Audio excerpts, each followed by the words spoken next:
When Elon Musk began speaking about Jesus, Senator Ted Cruz wasn't prepared for what came next. In a live national broadcast, faith, doubt, and truth collide between two unlikely men. And by the end of it, one of them is wiping away tears. What did Elon say that changed everything? Before we continue this incredible story, let us know where you're watching from. If you enjoy stories like this, subscribe to the channel, because tomorrow we have another inspiring story you won't want to miss. The studio buzzed with quiet energy as Elon Musk stepped through the glass doors, his eyes briefly flicking to the phone in his hand before sliding it back into his jacket pocket. Bright lights reflected off polished floors, and distant camera crews moved with quiet precision. Near the stage, Senator Ted Cruz adjusted his tie, then turned as Elon approached. They exchanged a firm handshake. "Mr. Musk," Cruz said with a nod, "thanks for doing this." Elon nodded. "Likewise, I wasn't expecting this pairing, but I'm curious to see where it goes." From behind the camera rig, the floor director called out, 30 seconds. Stage assistants moved quickly, finalizing sound checks and adjusting mic levels. Elon and Cruz took their places in the two leather chairs at the center of the set, framed by soft lighting and a sleek, minimal backdrop that hinted at seriousness rather than spectacle. Across the studio, host Rebecca Chen stepped into frame. She smiled gently at the camera. "Good evening. Tonight's conversation brings together two unlikely voices, tech visionary Elon Musk and Senator Ted Cruz, for a dialogue not about politics, but about faith, doubt, and the future of belief in modern society." As the red light above the central camera blinked on, Cruz leaned slightly toward Elon. "Just so you know, I didn't come here for politics," he said in a low voice. "This is about something deeper." Elon gave a quiet nod, his calm demeanor masking the weight he carried. He looked at Cruz, then glanced toward the cameras. For a moment he hesitated, then he leaned forward slightly and spoke just loud enough to be heard over the stillness. "Some truths," he said, "are too important to keep silent anymore." Senator Cruz turned to Elon, his expression thoughtful. "You've built rockets, changed industries, and challenged norms," he said. "But one thing you've rarely spoken about is faith. Why now?" Elon's gaze held steady. "For a long time, I avoided speaking publicly about spiritual matters, partly because of the way things are twisted in the media, and partly because I wasn't sure what I believed myself." He paused. But recent events made that silence feel dishonest. I couldn't ignore what was happening inside me anymore. He leaned back slightly, his voice lowering. "About a year ago, I was in a dark place. Professionally under fire, personally overwhelmed. I was lying awake one night, reading comment after comment online, most of them angry or disappointed. And for the first time in a long time, I felt hollow." Cruz didn't speak. The cameras stayed tight on Elon's face as he continued. "In that moment, something surfaced, something my grandfather once said to me. A verse from Scripture. What does it profit a man to gain the whole world and lose his soul?" He looked down briefly, then back up. "That night didn't just rattle me," Elon said softly. "It changed the questions I was asking. I began to question everything I thought I understood." Elon's voice softened, drawing the room into silence. There were moments, standing at a rocket launch, the countdown echoing through the control room, hearing the applause after a successful landing, that should have felt like the peak of achievement, he said. But afterward I'd go back to my lab or sit in my office alone, and there was this silence. Not peace, just emptiness behind the noise. Cruz listened without interrupting as Elon continued. I kept pushing, kept building, thinking the next milestone would quiet that silence, but it never did. He paused, glancing upward. as if remembering something long buried. My grandfather was the first to talk to me about Jesus, just once. I was maybe 8. He mentioned how Jesus asked the question about gaining the world and losing your soul. I didn't understand it then, but that night, it came back like a whisper. He looked over at Cruz. So I got up, walked to my shelf. I had a Bible someone gave me years ago, still unopened. I wasn't trying to perform a ritual or tick off a box. I was desperate. I needed something true. Elon's fingers interlocked, resting on his lap. I opened to the Gospel of John, and what struck me wasn't the miracles or parables, though those were interesting.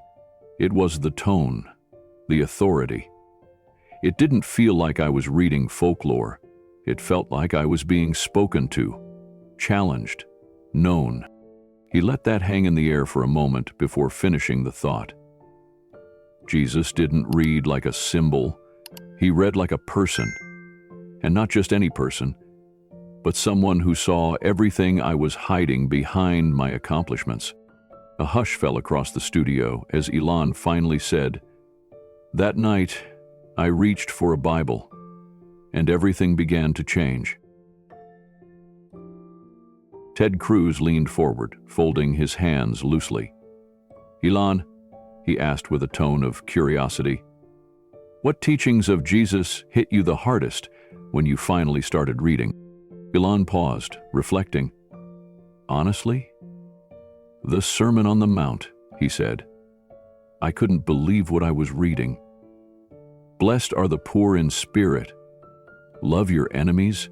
Turn the other cheek." These weren't just poetic lines. They were radical reversals of everything I'd been taught about power, progress, and success. Cruz nodded. "We're raised in a world that says win at all costs. And here's Jesus saying the opposite. Serve, forgive, let go." Elon continued. "He didn't just challenge my thinking. He dismantled it. We worship confidence, dominance, and being right, but he praised humility, mercy, and peacemaking. We reward ambition. He honored the brokenhearted."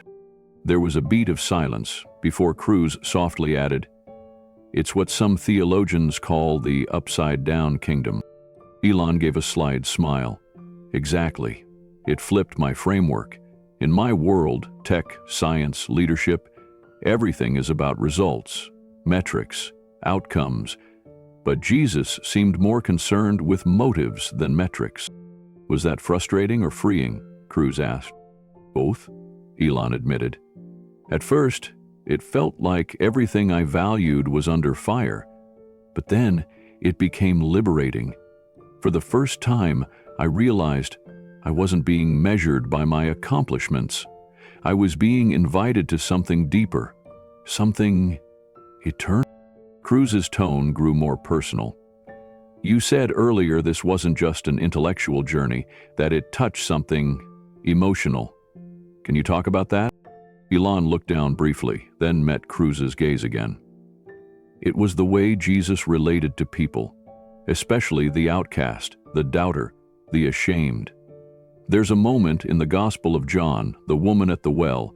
He speaks to her like no one else had. He doesn't shame her. He sees her."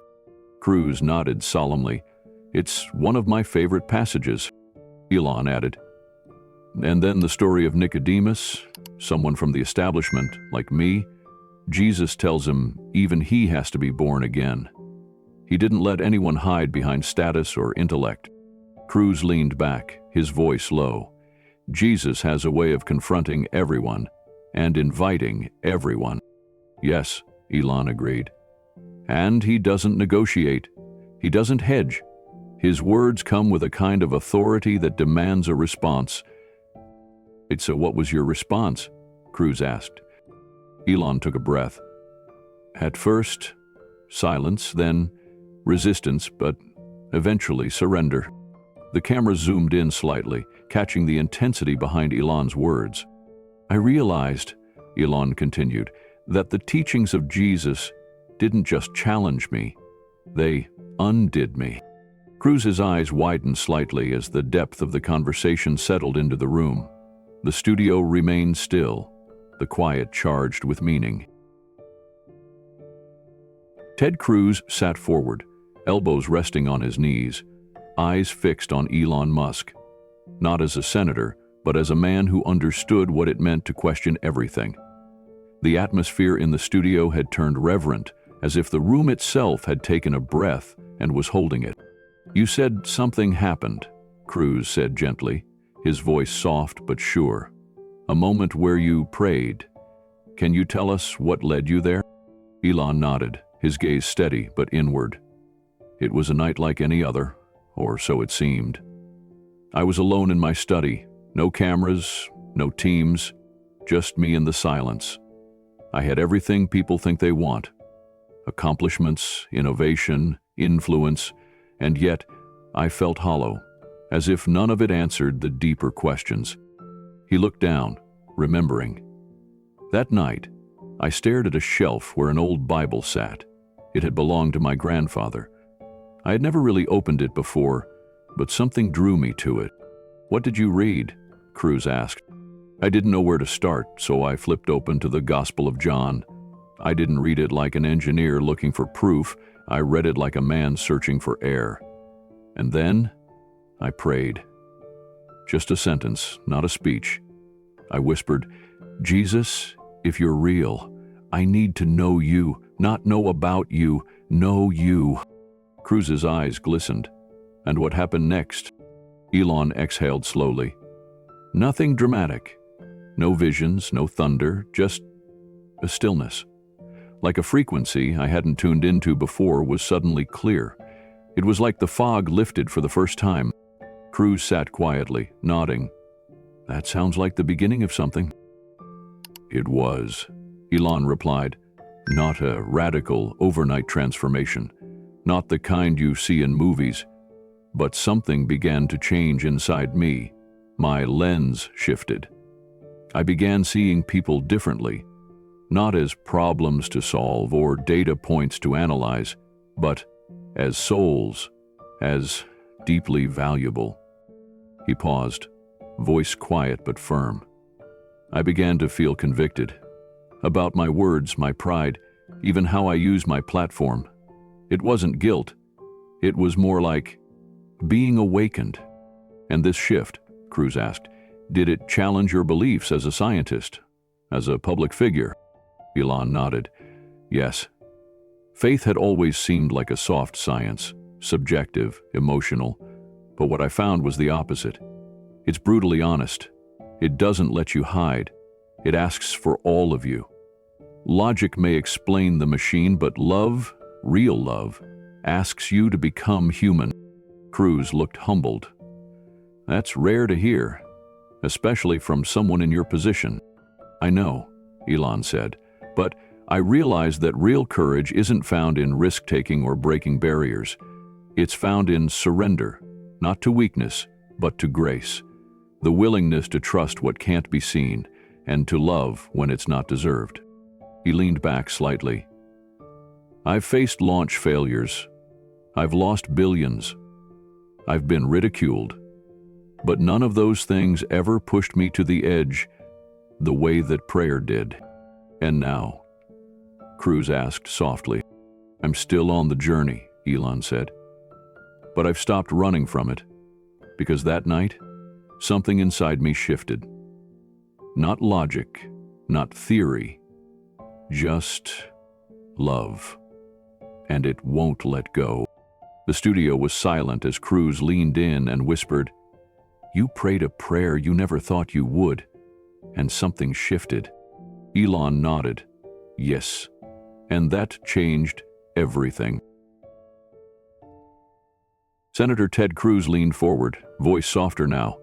"You know, Elon, one of the hardest teachings of Jesus for me has always been the command to love our enemies. Not just tolerate, not just ignore, but love." Elon nodded slowly, his eyes thoughtful. "I've read that passage many times recently.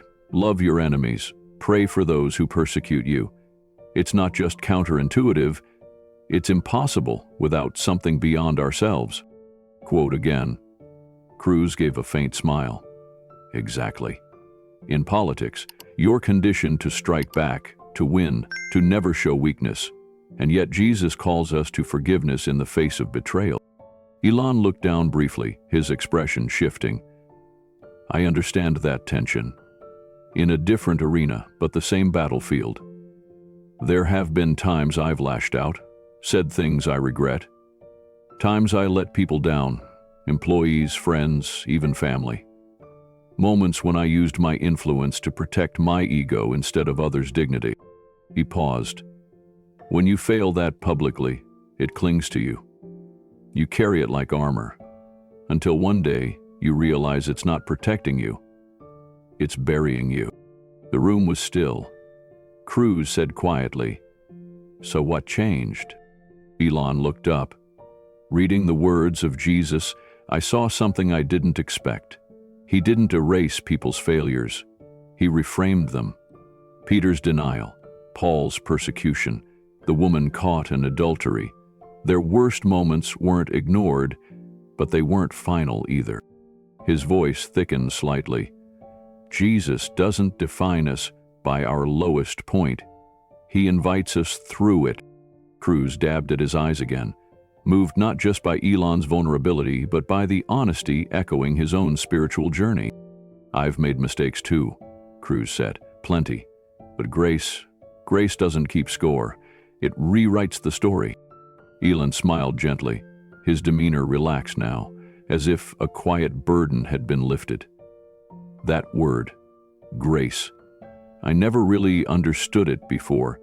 It always sounded abstract, like a poetic idea. But now it feels like the most concrete thing in the world. How so? Cruz asked. Because grace is what finally broke the cycle, Elon said. I didn't have to defend myself anymore. I didn't have to be the smartest person in the room. I didn't have to win every argument or mask every failure. Grace said, you're not defined by your worst moment. And that's freedom. The weight of the moment settled on both men. Neither spoke for several seconds. Cruz finally said, voice still unsteady, "This is not the conversation I expected tonight." "Me neither," Elon replied, his smile tinged with humility. "But maybe it's the one we needed." The cameras caught the raw authenticity between them. Two men who'd stood at the top of their fields, now laying bare their faults and finding healing not in power, but in surrender. I think people forget, Elon continued, that faith isn't just for the broken. It's for the successful too. The ones who are silently drowning under the pressure to be everything, fix everything, and carry everything. Grace finds you there too. Cruz exhaled, clearly affected. And it reminds us we're not God, that we don't have to be. Yes, Elon whispered. We just need to be willing to be found. The studio lights glowed softer somehow, as if dimming respectfully to the honesty unfolding on set. I don't know how this will be received, Elon added, but I know it's real, and I'm tired of hiding what matters most. Cruz nodded again, tears glistening in his eyes. Elon leaned back, calm. I've made public mistakes. But Jesus doesn't define us by our worst moments. He sees beyond them. And for the first time in a long while, Elon Musk looked at peace. Cruz leaned forward, his voice gentle but curious. So, Elon, how has all this, your journey of faith, actually changed your day-to-day life? Elon paused, thoughtful.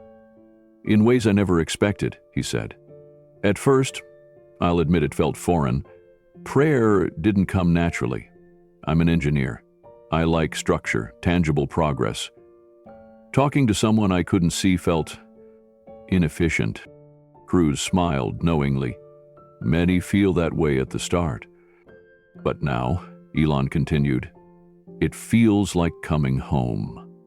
Not because I've mastered it, but because I've stopped trying to control it. Prayer isn't a formula, it's a posture. One where I can be completely honest. No branding, no success metrics, no expectations. There was a moment of quiet between them. Cruz finally spoke. "What changed?" "I did," Elon said. "Slowly, quietly, but profoundly. I started seeing people differently. I started asking different questions. Not just, what can I build, but why does it matter? I realized I wasn't just searching for solutions, I was searching for significance." Cruz nodded. "That's where faith becomes more than just belief. It becomes a lens." Elon agreed. "Yes. I used to think it was faith or science, but that was the wrong framing. It's not either or. It's about asking the right questions and being humble enough to accept that not all answers come in equations." He leaned back slightly. Jesus never asked us to stop thinking. He asked us to start trusting, to love, to serve, to forgive. These aren't soft ideas. They're demanding, but they're real. Cruz sat quietly for a beat, visibly moved. "Has this impacted how you lead, how you make decisions?" Elon nodded. "Absolutely. I still pursue excellence, still think rigorously, but now I see people not as resources, but as souls. I don't just ask, is this efficient? I ask, is this right? That shift changes everything." He looked toward the camera, then back at Cruz. "And it's not about perfection. It's about orientation. It's about walking in a new direction, even when you still stumble." Cruz's voice dropped slightly. "That's hard for driven people like us." "Which is exactly why we need it," Elon replied. "It's no longer about proving myself. It's about walking in truth." The studio was still. No one moved. Even the camera crew, seasoned professionals who had filmed presidents, protests, and everything in between, stood frozen behind their equipment. Something about the raw honesty exchanged between Elon Musk and Senator Ted Cruz had softened the atmosphere. It felt less like a televised interview and more like a sacred conversation. Cruz finally broke the silence. "I've sat through thousands of public debates and discussions, but this felt different." Elon nodded. "It wasn't about platforms or proving a point. It was about something deeper. And I think the world needs more of that. Space to talk honestly, even if we don't have all the answers." "I couldn't agree more," Cruz replied, his voice low and sincere. "We come from very different backgrounds, but we both know what it means to wrestle with meaning." Elon turned slightly, glancing at the quiet studio. "I'm still learning. I have questions I haven't answered yet, but I'm no longer afraid of what I'll find." Cruz reached out, and Elon took his hand. Their handshake wasn't staged or rehearsed. It was real. Not a senator and a billionaire, but two men acknowledging the sacred journey of searching for truth. Elon looked into the camera, his voice calm but resolute. "To anyone watching, whether you're skeptical, curious, or deeply committed, don't be afraid to ask the questions. That's where it starts. And don't fear the answers either. They might change everything in the best way." A gentle pause hung in the air. "This isn't about conversion," Elon continued. "It's about honest conversation, about being brave enough to say, 'I don't know, but I want to.'" Cruz nodded, his eyes glistening again. "And for those of us who do believe, may we never forget the power of humility and grace when others begin their journey." The screen faded slightly as their voices grew quiet. The message was clear. Hope doesn't always shout. Sometimes it simply whispers and waits for someone to listen. The lights dimmed in the studio as Elon Musk stepped off the platform, his footsteps quiet against the polished floor. The cameras were off, but the weight of the conversation lingered in the air like a sacred echo. Staff members moved silently, still absorbing what had just unfolded between two men who had dared to speak with vulnerability, on national television. Outside, the evening was cool. Elon stepped through the studio doors into the fading light of dusk. The sky above him stretched wide and still, streaked with the last shades of pink and blue. He stopped for a moment on the sidewalk, his breath steady. A reporter jogged up to him, microphone in hand, camera crews scrambling to catch up. "Mr. Musk," she called, "will you be speaking more about this publicly? About Jesus? About faith?" Elon turned to face her, his expression calm, eyes thoughtful. He didn't rush his words. "I think I just did." Then he looked back up at the sky, the same sky that once drew him toward Mars, but now seemed to point toward something deeper. Not just outer space, but inner stillness. He stood there for a moment longer, searching, listening, not for algorithms or applause, but for meaning. And this time, he didn't feel alone. Subscribe for more inspiring stories of transformation, truth, and timeless grace. Because sometimes the most surprising conversations are the ones that change everything.